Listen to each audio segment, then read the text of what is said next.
ஏங்க அவங்கள லஞ்சுக்கு நான் வீட்டுக்கு இன்வைட் பண்ணியிருக்கேன். நாம அவங்களுக்கு விருந்த பெரிய அளவில் கொடுக்கணும், பிரம்மாண்டமா இருக்கணும். பேசாம எந்த 5 ஸ்டார் ஹோட்டல்ல இருந்தாலும் பரவாயில்ல, அங்க மெயின் மெனுல எதெல்லாம் ஸ்பெஷலா இருக்கோ அதெல்லாம் ஆர்டர் பண்ணி வர வச்சிடலாம். அதெல்லாம் சரிதான்.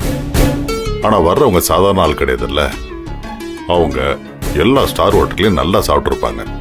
அதுல என்ன புதுசா இருக்க போகுது? வேற என்ன பண்ண முடியும்? நம்ம வீட்டுல நம்ம கையால சமைச்சு பரிமாறணும், அதான் பெஸ்ட். ஐயோ, என்ன விளையாடுறீங்களா? எவ்வளவு பெரிய கம்பெனி, அதுவும் நம்ம ஃபர்ஸ்ட் டைம் மீட் பண்ண போறோம். கல்யாணத்தை நம்பி இதெல்லாம் பண்ணிட்டு இருக்க முடியாது. அப்புறம் அவ ஏதாவது சொதப்பி. வேண்டவே வேண்டாம். ஏய், நான் கல்யாணத்தெல்லாம் நம்ப சொல்லல, நந்தினியை நம்பலாம்ல. இத பாரு, நந்தினி மேல உனக்கு என்ன கோவம் இருக்கலாம், ஆனா அவ சமையல எந்த விதத்திலையும் குறை சொல்ல முடியாது. அது உனக்கே தெரியும்.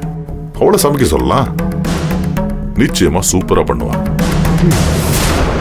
சரி, ஓகே, அவளையே பண்ண சொல்லுங்க. இந்த வேலையாவது ஒழுங்கா பண்ண சொல்லுங்க.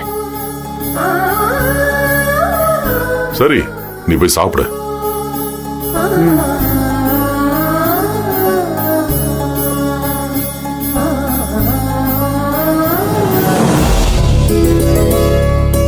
Nandini, good night.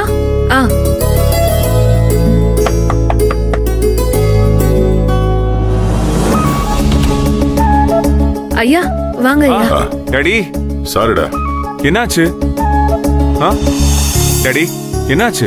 இல்ல, ப்ராப்ளம்லாம் ஒண்ணும் இல்ல. ஒரு சந்தோஷமான விஷயம் சொல்றதுக்காக வந்தேன். இந்த ஏகே குரூப்ஸ் பத்தி ஒன்னு தெரியும்ல? AK group?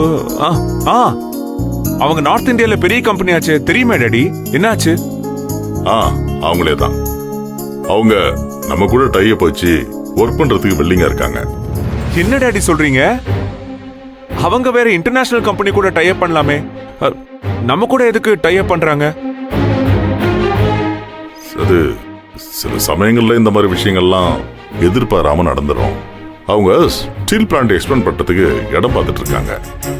அது இப்போ நம்ம கம்பெனி ரன்னிங்ல இருக்கிறதுனால டைப் பண்ணிட்டுனா ப்ரொடக்ஷன் கொஞ்சம் ஃபாஸ்டா இருக்கும்னு நினைக்கிறாங்க. Oh, super daddy, it's very interesting, nice. அவங்க எல்லாரும் நாளைக்கு நம்ம வீட்டுக்கு சாப்பிட வராங்க. நம்ம கொடுக்க போற விருந்து அவங்க லைஃப் லாங் மறக்க முடியாத அளவுக்கு ஒரு ராஜ விருந்தா இருக்கணும். அதோட முழு பொறுப்பும் நந்தினியோடதுதான். அதை சொல்றதுக்காக தான் இப்ப வந்தேன். என்ன நந்தினி, செஞ்சிடலாமா? தாராளமா செஞ்சிடலாம் சார். இதுல என்ன இருக்கு? என்ன பண்ணணும்னு மட்டும் சொல்லுங்க, நான் பண்ணிடுறேன். அதெல்லாம் நீயே முடிவு பண்ணிக்கமா. நீ என்ன வேணாலும் சமைச்சுக்க, ஆனா ஒவ்வொன்றும் நம்ம ஊர் ஸ்டைல்ல கமகமன்னு அப்படியே வித்தியாசமா இருக்கணும், அவ்வளவுதான். அது எந்த ஹோட்டல்லையும் கிடைக்கிறதா இருக்கக்கூடாது. இப்படி ஒரு ஃபுட்ட உலகத்துல இது வரைக்கும் எங்கேயுமே சாப்பிட்டது இல்லைங்கிற மாதிரி இருக்கணும். அதெல்லாம் பண்ணிடலாங்க ஐயா. பாரா டாடி, இவ வேற எந்த விஷயத்திலயும் இவ்வளவு கான்பிடென்ட்டா சொல்லி நான் கேட்டதே இல்ல டாடி. ஏன்னா சமையல் நந்தினியோட கோட்டடை, அதுல அவளை யாராலையுமே அடிச்சுக்க முடியாது. என்னம்மா?